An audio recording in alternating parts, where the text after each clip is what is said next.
Olá, eu sou a professora Carol Cruta e essa é a nossa segunda videoaula sobre elaboração de histórias em quadrinhos no ensino superior. A partir de agora, nós vamos conhecer as etapas para a elaboração de uma história em quadrinhos. A primeira etapa, nós a chamamos de conceitualização e reconhecimento. Nesse momento, o professor deve definir qual o tema que quer que os alunos retratem em sua HQ, a partir de uma abordagem teórica já vista na disciplina. É importante ainda que o professor apresente algumas características peculiares a uma história em quadrinhos, o que nós vamos ver no próximo slide.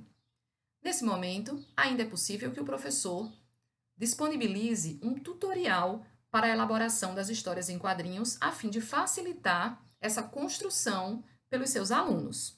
Para isso, nós disponibilizamos na biblioteca do Moodle um tutorial que também pode ser disponibilizado no futuro aos alunos que vão elaborar a história em quadrinhos. Aqui nós temos algumas orientações para a elaboração desta cena de HQ. É claro que quando nós solicitamos dos nossos alunos que elaborem uma história em quadrinhos, não estamos pensando que eles vão precisar elaborar um gibi, mas sim uma tirinha. Essa tirinha deve ter no mínimo 3 quadros, mas é possível que o professor possa dar mais alguma liberdade aos alunos para que eles utilizem de criatividade e possam ter até 8 quadros nessas tirinhas. Para isso, é importante que os alunos saibam que toda história em quadrinhos ela é decomposta em sequências e precisa ter início, meio e fim. Não dá para ficar sem solução.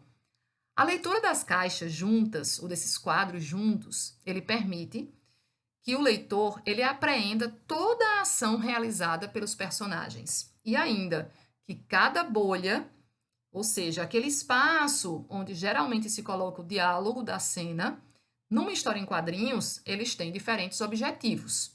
Então, existem bolhas para gritos, para diálogos, para pensamentos. São coisas simples, mas que é importante que se diga aos nossos alunos. Pode ser que nos deparemos com algum aluno que não tenha tido contato com gibis. É difícil? Sim, é difícil, porém não é impossível. Então, não custa para nós darmos algumas orientações para essa elaboração. A nossa segunda etapa, que é a etapa de planejamento, nós a dividimos em 2 momentos. No primeiro momento, nós precisamos falar para os nossos alunos que eles realizem uma reflexão individual, ou seja, cada aluno, sozinho, deve ter ali cerca de 20 minutos para que pense sobre uma cena que represente a situação que ele está estudando, ou seja, a partir da temática já colocada pelo professor para que ele consiga elaborar a sua história em quadrinhos. Então, individualmente, ele deve pensar na situação e deve tentar já elaborar alguma sequência para esta cena. O aluno deve ainda ser convidado a anotar todas as suas principais dificuldades nessa etapa, pois terá que, ao final, elaborar um relatório de atividades de todo o processo desenvolvido, desde a etapa da reflexão individual até a apresentação da história em quadrinhos junto com a sua equipe. No segundo momento, ainda dentro da segunda etapa, os alunos devem agora ser reunidos em grupo. Os grupos são sempre indicados que não passem de 5 pessoas, a fim de que todos possam participar. Nesse momento, os alunos devem discutir as suas cenas e todos os elementos que irão compô-la. Nesse momento, os alunos devem utilizar de bastante criatividade. Algumas histórias em quadrinhos podem ser descartadas, outras podem ser unidas. Então, os alunos precisam ter liberdade para que, a partir das suas reflexões individuais, consigam pensar agora, nesse momento coletivo, em apenas uma história em quadrinhos a ser elaborada a partir de tudo que eles já haviam pensado anteriormente das suas cenas. Então, nesse momento, eles devem definir essa cena, definir os personagens, definir quais os diálogos que vão compor essa cena.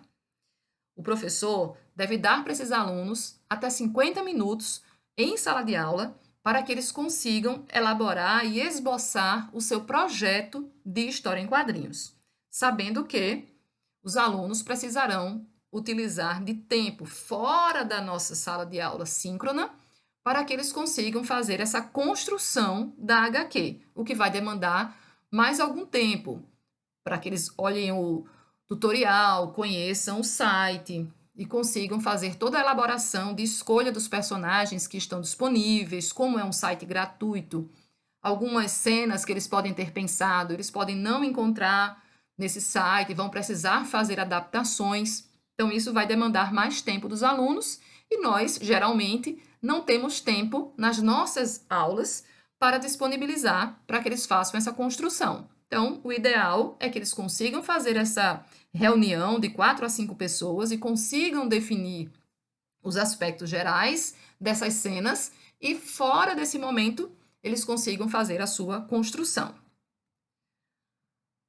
Então, a gente sai da etapa de planejamento para a etapa de ação, que é essa etapa que os alunos vão fazer fora do ambiente de sala de aula, ou seja, fora do nosso momento síncrono.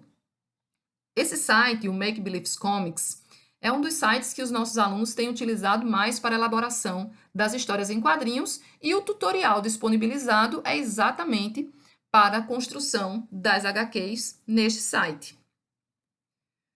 A quarta etapa é a etapa de reflexão.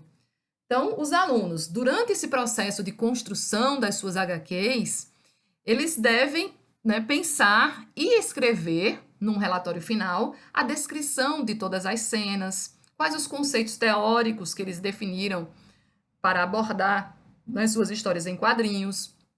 Eu sempre peço que eles também coloquem no relatório final qual a contribuição que as histórias em quadrinhos tiveram na aprendizagem sobre a temática que foi abordada em sala de aula de maneira teórica e que agora eles estão representando a partir das cenas da HQ. E ainda solicito que eles façam uma reflexão final em equipe de todas as informações que forem mais relevantes sobre todo o processo de construção da HQ, inclusive as dificuldades que eles tiveram. Claro, aqui cada professor deve ter a liberdade para solicitar no seu relatório aquilo que considerar mais relevante para a sua disciplina. A quinta etapa é uma etapa bastante divertida, é a etapa da disseminação. Lembrando que a história em quadrinhos, ela suscita muito da criatividade dos nossos alunos. É uma competência que nós conseguimos desenvolver a partir do uso dessa estratégia de ensino. Na etapa de disseminação, os alunos precisam apresentar para os seus colegas e para o professor as suas histórias em quadrinhos. E assim, cada equipe deve realizar essa apresentação, além de apresentar também as reflexões teóricas que eles conseguiram relacionar com a sua HQ. Nas nossas aulas remotas, isso também é possível. Os alunos podem compartilhar as suas telas e, assim, apresentar para o professor e para os seus colegas as histórias em quadrinhos que foram construídas. Qual é o nosso papel nesse momento? Conduzir os estudantes a fazer reflexões, talvez um pouco mais aprofundadas, sobre todos os conceitos teóricos que foram abordados na HQ e sobre todo o processo de aprendizagem que os levou à etapa de disseminação. A sexta etapa é uma etapa opcional, é uma etapa de socialização. É aquela etapa que extrapola a classe, que extrapola a sala de aula. No nosso momento presencial, que eu espero que nós voltemos em breve, nós podemos organizar um evento para apresentar os resultados da atividade para a própria comunidade. Mas no nosso momento síncrono, nesse momento que estamos agora, momento remoto, também existem formas de socialização, talvez até mais efetivas. O professor, ele pode criar, por exemplo, uma conta no Instagram, muito simples, para que os alunos consigam disponibilizar e divulgar os seus trabalhos. Ou seja, todas as suas histórias em quadrinhos podem ficar divulgadas em alguma rede social para que outras turmas, outros alunos e a própria comunidade conheçam o trabalho realizado por essa turma de alunos a partir de histórias em quadrinhos. Mais uma vez, obrigada pela atenção de vocês e nós nos encontraremos para treinar e fazermos uma oficina sobre a construção de histórias em quadrinhos. Estão todos preparados? Espero que sim, e também animados. Até breve!